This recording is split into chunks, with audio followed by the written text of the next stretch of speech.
మంచి వర్తమానికులు మన ముందు ఉన్నారు కనుక మనం వారికి సమయాన్ని ఇవ్వాలి కనుక ఒక 2 మాటలు జ్ఞాపకం చేసి చాలా పరిచయమైనటువంటి మాట మీకు జ్ఞాపకం చేస్తాను. 2వ అధ్యాయము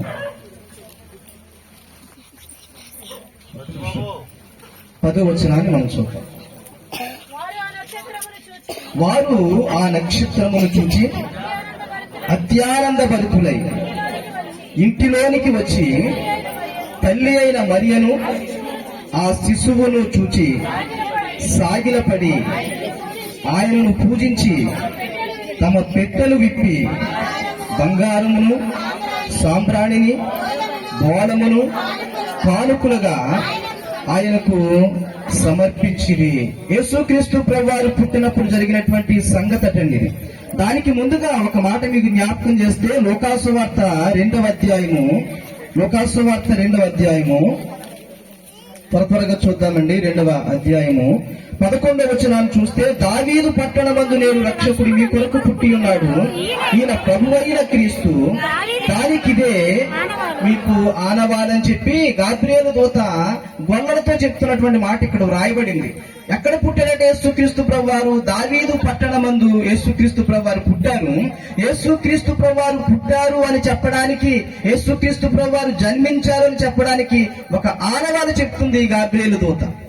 ఈ రోజున ప్రియమైన వారారా, యేసుక్రీస్తు ప్రభువారు ఎప్పుడో 2023 సంవత్సరాలు క్రితము మరి దావీదు పట్టణములో ఆయన పుట్టాడు, బెత్లెహేములో పుట్టాడు అని చెప్పుకుంటూ ఆ ఆనవాళ్ళ గురించి మాట్లాడుకోవడం కాదు. కానీ ఈ దినాన యేసుక్రీస్తు ప్రభువారు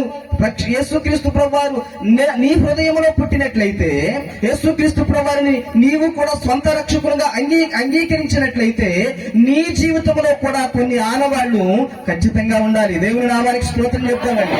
ఎందుకంటే గాబ్రియేలు దూత చెప్తుంది, యేసుక్రీస్తు ప్రభువారు పుట్టిన చోట కొన్ని ఆనవాళ్లు కనబడుతున్నాయి. ఈ రోజున యేసుక్రీస్తు ప్రభువారు కూడా నీ హృదయంలో పుట్టుంటే, లేక నా హృదయంలో పుట్టుంటే మన బ్రతుకులలో కూడా కొన్ని ఆనవాళ్లు ఖచ్చితంగా ఉండాలటండి. అందుకే మత్తయి సువార్తలో మనం చదివాం, ఆ యొక్క 2వ అధ్యాయం 10వ వచనములో, వారు ఆ నక్షత్రమును చూచి అత్యానందవంతులై ఇంటిలోనికి వచ్చి తల్లి మరియను ఆ శిశువును చూచి ఆ సాగిలపడి ఆయనను పూజించి తమ పెట్టెలు విప్పి బంగారమును సాంబ్రాణిని బోళమును కానుకలుగా యేసయ్య పుట్టినటువంటి స్థలములో ఒక 3 సంగతులు లేక 4 సంగతులు జరుగుతున్నాయట. మొట్టమొదటిగా యేసుక్రీస్తు ప్రభువారు పుట్టినటువంటి ఆ స్థలములో ఏం జరుగుతుందంటే మొట్టమొదటిగా ఆనందము కలిగిందటండి. దేవునికి స్తోత్రం చెప్తాం.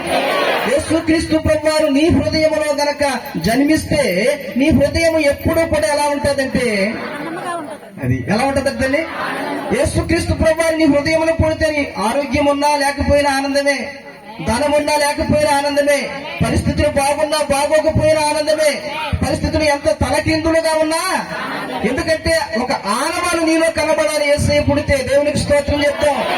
యేసుక్రీస్తు ప్రభువారు ఈ లోకంలో దినాలలో అనేక మంది హృదయాలలో పుట్టినట్లుగా కనబడుతుంది, కానీ ఈ ఆనందం ఉండదు. అందుకే పౌలు గారి ఫిలిప్పీ రాసిన పత్రిక 4వ అధ్యాయం 4 అంటాడు, ఇదిగో ఎల్లప్పుడూ ప్రభువు నందు ఆనందించుడి, మరలా చెప్పుదును. ఎప్పుడైనా సరే నువ్వు ప్రభు కొరకు ఆనందించాలి. ఆనవాలు నీలో ఉండాలి. అటువంటి గొప్ప వెలుగు నీలో కనబడుతూ ఉండాలి. రెండవదిగా చూసినట్లయితే ప్రియమైన వారులారా, ఆ యొక్క అత్యానందపడితో ఇంటిలోనికి వచ్చి తల్లి అయిన మరియను ఆ శిశువును చూసి సాగిలపడి ఏం చేశారట? పూజించిరి అనేటువంటి మాట.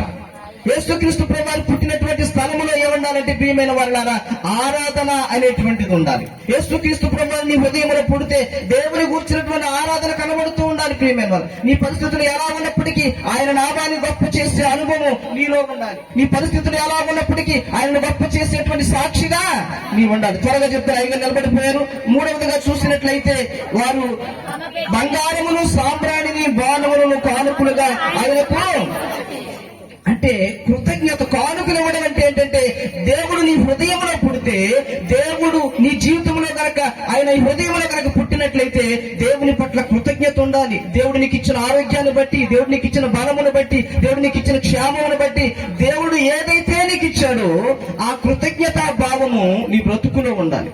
ఎవరు కానుకలు ఇస్తారు అంటే ఎవరైతే కృతజ్ఞత కలిగిన వారుగా ఉంటారో వారు మాత్రమే అటువంటి అనుభవంలోనికి వెళతారు. చివరిగా నేను చెప్తాను, యేసుక్రీస్తు ప్రభువారు పశువుల శాలలో పండుకున్నప్పుడు ఆ పశువుల శాల అంతా కూడా శుభ్రపరిచారట. దేవునికి స్తోత్రం చెప్తాం.